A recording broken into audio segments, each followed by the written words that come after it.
अगर मैं आपको सिखा दूं कि आप बस यहां बैठकर पूरी तरह से आनंदित हो सकते हैं, कैंपस में किसी से भी अधिक मदमस्त, पर साथ ही पूरे जागरूक भी होंगे, क्या आप इसे करना चाहेंगे? पूरे मदमस्त और पूरी तरह सचेतन, क्या आप इसे करना चाहेंगे?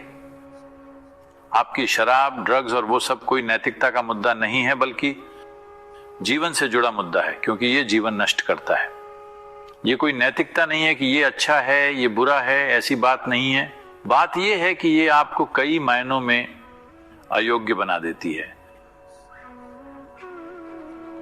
इजराइल के एक वैज्ञानिक थे जो गांजा या कैनाबिस पर शोध कर रहे थे। उन्होंने पाया कि मानव मस्तिष्क में लाखों की संख्या में कैनाबिस रिसेप्टर्स हैं।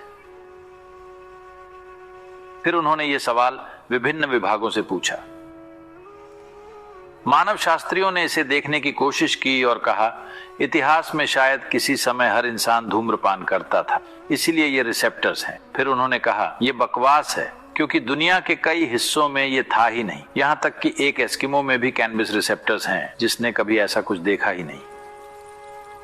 फिर कई सारी चीजें हुई, तब न्यूरोलॉजिस्ट ये तर्क लेकर आए। उन्होंने कहा, मानव मस्तिष्क हमेशा कैनाबिस का, जो कि नशे की वजह है, उसका इंतजार करती है। उसके बाहर से आने का इंतजार नहीं करती, ये भीतर से पैदा कर सकती है, इसीलिए रिसेप्टर्स मौजूद हैं। तो ये ऐसी चीज है जो हम हमेशा से जानते हैं।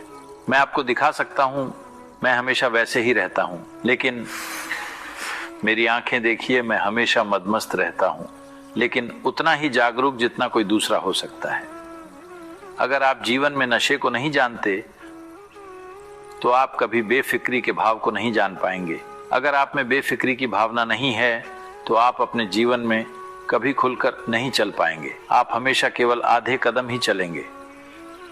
केवल जब दुख का कोई भय नहीं होगा, क्योंकि आप पूरे मदमस्त और पूरी तरह सचेतन हैं।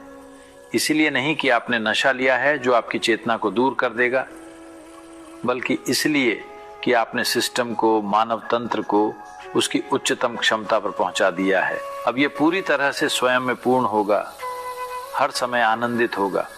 अब आप इन सब चीजों के बारे में नहीं सोचेंगे।